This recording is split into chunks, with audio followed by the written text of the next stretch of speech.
When I was a nursing student, I witnessed a car accident while I was hanging out with friends. An automobile making a left turn collided with a girl walking in the crosswalk. I was in the middle of studying at the time, but with the assistance of a friend, I provided first aid to the girl who had been hit by the automobile until the paramedics arrived.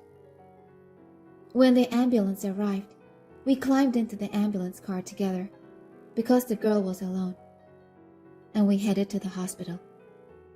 On the way there, "Are you okay? We're almost at the hospital."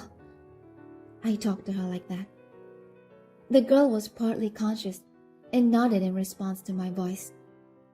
However, the girl gradually became unresponsive and died in the ambulance car. Because of the trauma of witnessing the little girl's death, I have been hesitant to become a nurse. Even after that accident, I continued to attend nursing school for a while, but I was still hesitant to become a nurse. Then, one day, I decided to go out to dinner with my friends who were with me at the time of the incident. There were 3 of us, including myself. After the 3 of us gathered at the meeting place, we headed to the restaurant. We passed the scene of the accident on our way from the meeting point to the restaurant. I think everyone there probably noticed it. But I didn't dare to mention anything because we were having a nice time, and I only gave a few glances at the accident scene. Then we entered the restaurant, took our seats, ordered our food, and waited a bit. Then one of my friends spoke up. "Are you still hesitating to become a nurse because of what happened?" I couldn't help feeling flustered at her sudden words. How come?" I asked back, at a loss for words. Then, "Anyone could tell by the look on your face when we passed by there." My other friend said that to me. I'm sure she was referring to the scene of the accident we passed by. I assumed I was only gazing at it as we passed by. But apparently, that wasn't all, and they appeared to have seen the expression on my face at the time. "I could not do anything at the time of the accident. After all, if I become a nurse, isn't it normal for people to die in front of me? I'm not sure I can take it if I'm shocked at every single one of them.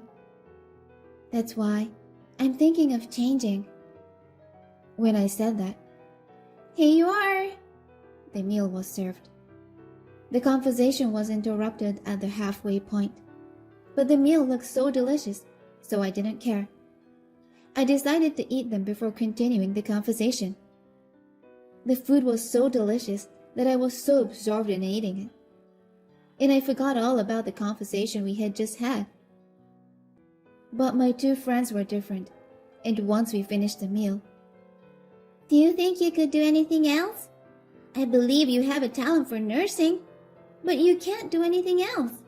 So you should become a nurse. Sure, nurses may witness death more often than most people. I know you'll never get used to it, but why don't you just rely on us? If you continue to feel anxious, we will be there for you as many times as you need." They told me that.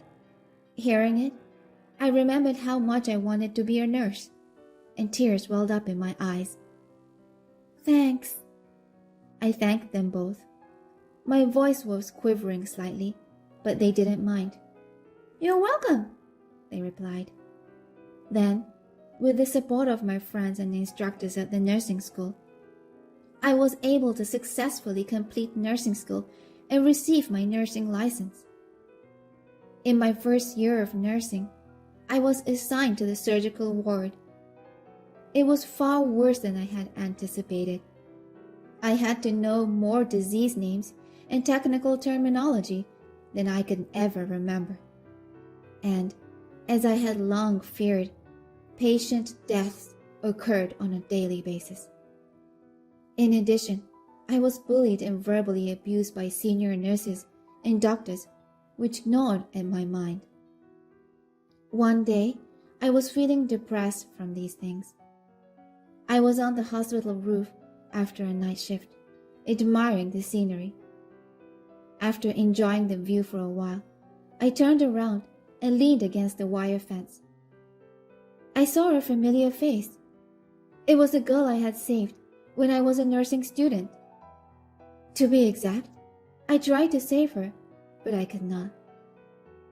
At the time of the accident, her clothes and face were covered with blood. But I hadn't forgotten her face since I had cleaned the blood off in the ambulance car. The girl had no identification, so when I asked her name, in her departing consciousness, I realized it had to hurt and be painful, but she desperately tried to tell me her name. Her name was Jennifer. Jennifer in front of me was still dressed in the clothes she was wearing at the moment, except the blood, and she kept smiling. Was I seeing hallucinations because of the stress of my daily life? I tried to speak to her by saying, "Jennifer?" But she disappeared. So I thought about Jennifer who appeared in front of me right now. She seemed so real that I would have believed it if someone had told me she was there. But now that she's gone, I suppose Jennifer was a delusion after all. I was too startled by the patient's death that I was witnessing every day. So I must have seen a girl who died in front of me. That's all. That was what I concluded. Since then, Jennifer appeared everywhere in the hospital. In the corridor of the wards, in front of the nurses' station, by the windows of the patient rooms and the cafeteria. In each case, she would smile and then simply disappear. Even in front of everyone, when Jennifer was in a place where only those authorized could enter. "Hey!" I would even call out to her as a conditioned reflex. At that time, people around me were worried about me. In any case, this happened when I was in emotionally or physically difficult situations, or when I was being trained in the treatment and management of critically ill patients. One day, after a few weeks of such days, I was on the rooftop after a night shift. Moreover, I was quite depressed that day, because I had witnessed 2 deaths during my shift today. I was taken aback because I had never seen 2 people die on the same day before. I knew Jennifer would be in front of me again if I continued as normal. Then I took another look at the scenery before leaning against the wire fence. Sure enough, Jennifer appeared in front of me. I mean, she looked as if she had been there for a long time. Normally, I would have called out to her, but I did not do that and just watched her that day. As I expected, after a few minutes, Jennifer was still there. I just kept looking at her face. That alone was enough to make me feel soothed and healed. After another 10 minutes, Jennifer came closer to me. She opened her mouth further and was trying to tell me something. But I had no idea what she was trying to tell me, so I reflexively asked her, "What did he say?" And she disappeared. It was the first time something like that happened since I had started seeing Jennifer. So I had forgotten to not talk to her. That was my fault. I was quite depressed, but somehow I felt more refreshed compared to how I was when I came to the rooftop.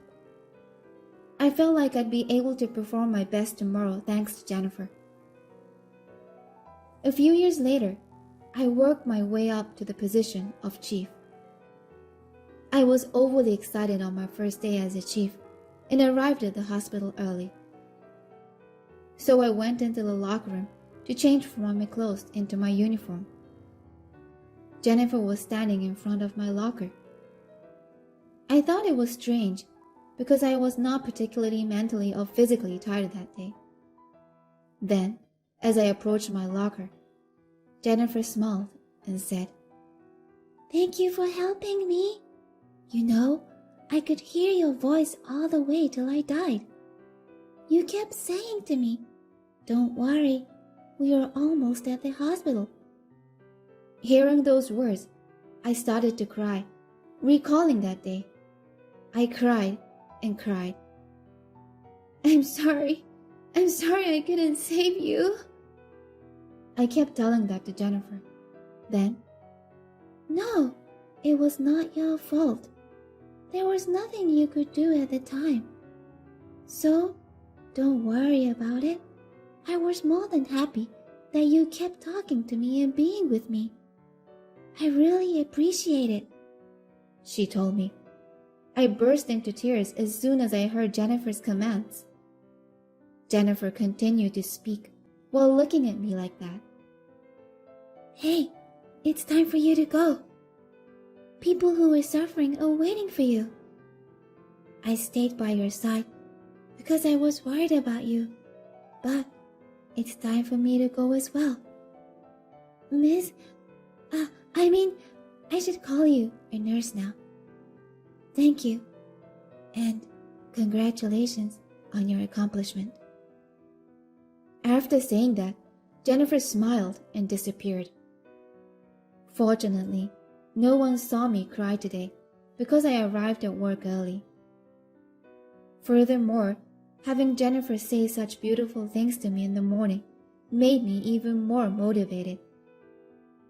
My first day as chief appeared to be going well. And now I am assigned to the pediatric ward and working hard as a head nurse. Since that day, I have not seen Jennifer around anymore.